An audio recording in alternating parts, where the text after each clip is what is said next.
নমস্কার বন্ধুরা, দেবীজ আলিমেন্টে আপনাদের সবাইকে স্বাগত। আজকে আমি আপনাদের জন্য খয়রা মাছের একটি রেসিপি নিয়ে চলে এসেছি। এই মাছের স্বাদ কিন্তু হয় অনেকটা ইলিশ মাছের মতো। তাই একদম কম খরচে ইলিশ মাছের স্বাদে আপনারা এই রেসিপিটা একবার বানিয়ে দেখতে পারেন। খেতে কিন্তু হয় ভীষণ সুন্দর। তাহলে চলুন দেখে নেওয়া যাক আজকের এই রেসিপি। আর আপনাদের পুরো ভিডিওতেই সঙ্গে থাকার অনুরোধ রইল। এখানে নিয়ে নিয়েছি আমি 3টে বড় সাইজের খয়রা মাছ। মাছগুলোকে ধুয়ে পরিষ্কার করে রেখেছি। এতে দিয়ে দিলাম লবণ আর দিয়ে দিলাম হলুদ, দিয়ে সমস্ত মাছের এপাশ ওপাশ করে ভালো করে লবণ আর হলুদ মাখিয়ে নিতে হবে। সমস্ত মাছগুলোতেই আমি ভালো করে ঠিক এইভাবে লবণ আর হলুদ মাখিয়ে নেব।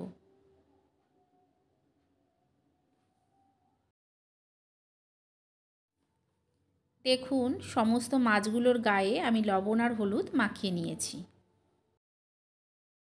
এখানে আমি একটা কড়াই বসিয়ে দিয়েছি। এতে দিয়ে দিলাম কিছুটা সর্ষের তেল। তেলটা গরম হয়ে গেলে দিয়ে দেব মাছগুলো। মাছগুলো দিয়ে মাছগুলোকে ভালো করে ভেজে নেব। একটা পিঠ হয়ে গেলে উল্টে অন্য পিঠটাও ভালো করে ভেজে নেব। দেখুন, মাছগুলোর দুটো পিঠই আমি ভালো করে ভেজে নিয়েছি। এবার মাছগুলোকে আমি তুলে নেব।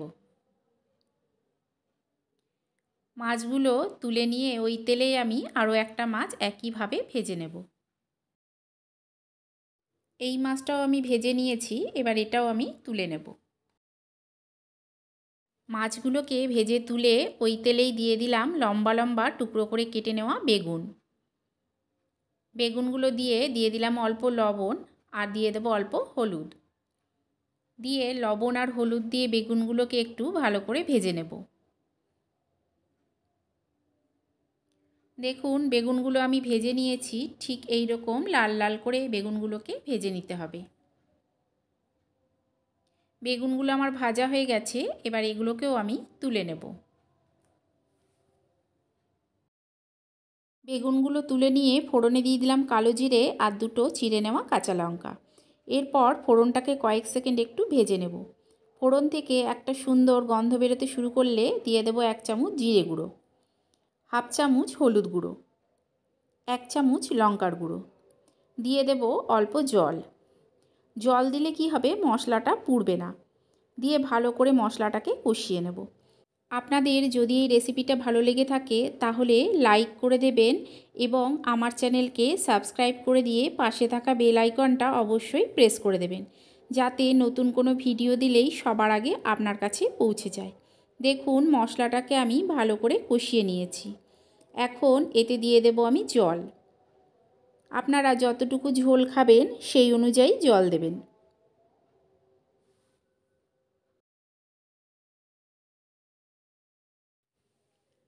জলটা দিয়ে নিয়ে দিয়ে দেব আমি স্বাদ অনুযায়ী লবণ। লবণটা দিয়ে ঝোলটাকে একটু ফুটতে দেব। ঝোলটা ফুটে উঠলে দিয়ে দেব কয়েকটা গোটা কাঁচা লঙ্কা আর দিয়ে দেব ভেজে রাখা মাছগুলো। ভেজে রাখা সমস্ত মাছগুলো দিয়ে ঝোলটাকে কিছুক্ষণ আমি ফুটিয়ে নেব।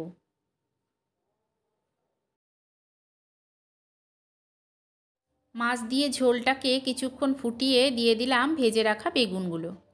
বেগুনগুলো দিয়ে মিশিয়ে ঝোলটাকে আর অল্প কিছুক্ষণ ফুটিয়ে নেব। তাহলেই তৈরি খয়রা মাছের ঝোল। এই রান্নাটা কিন্তু ভীষণ সহজ একটা রান্না, খেতে হয় কিন্তু ভীষণ সুন্দর।